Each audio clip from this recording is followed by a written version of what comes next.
In the days of yore, startup founders would traverse the world for experience and knowledge. Then, a great plague threatened the world as we know it, plunging the world into stillness and never-ending Zoom calls. You don't mute. Is this showing, guys? I have not met anyone outside the virtual world, in physical world. One of the difficulties to do that now, it's because we're doing this remotely, right? Working against the odds, a fellowship of brave founders reached out to one another in their quest for knowledge to build the next league of legendary companies.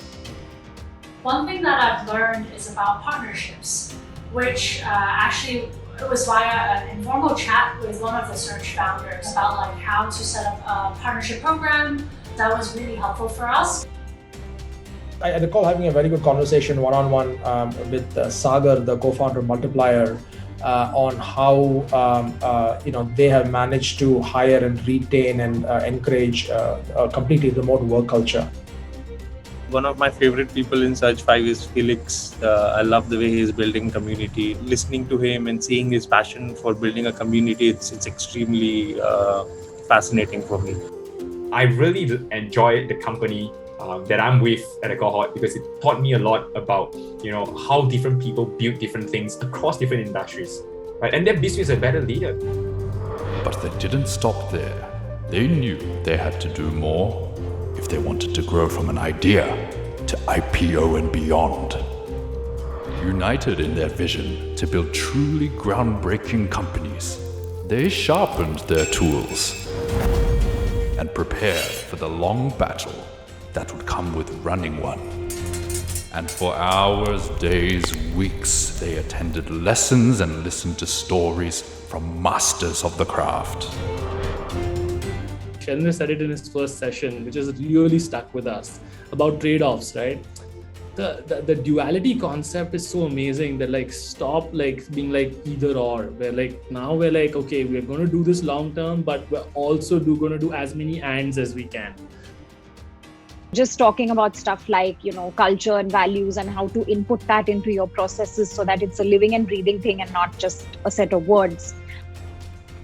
Like the fact that we can have Joy or Ajay or Jacob on call for office hours at any time. I think that's the kind of hands-on attention that it's really hard to find in other programs. Armed with their newfound knowledge, these brave men and women gathered at a digital town hall to share what they had learned with a new fellowship of Surge founders. Here are my 3 advice. You need to be really prepared for what you have built and show to others. The willingness to unlearn is very critical to learn new stuff, right? And sometimes founders are a bit rigid in the problem that they are solving because obviously they're very close to that problem. I loved listening to some of the other founders who have gone on to do great things, listening to their humility, their founder stories, the founder DNA, I think is really inspirational. Keep your eyes, ears, and brain in coordination all the time. These learnings throughout the session is so amazing that you won't find it in any books. So keep notes, share immediately with your teams, and inculcate this sharing and learning mindset across the board. That, my friends, are some words of wisdom from the inspiring founders of Surge 5. What challenges lay ahead as their journey unfolds? And what adventures await Surge 6?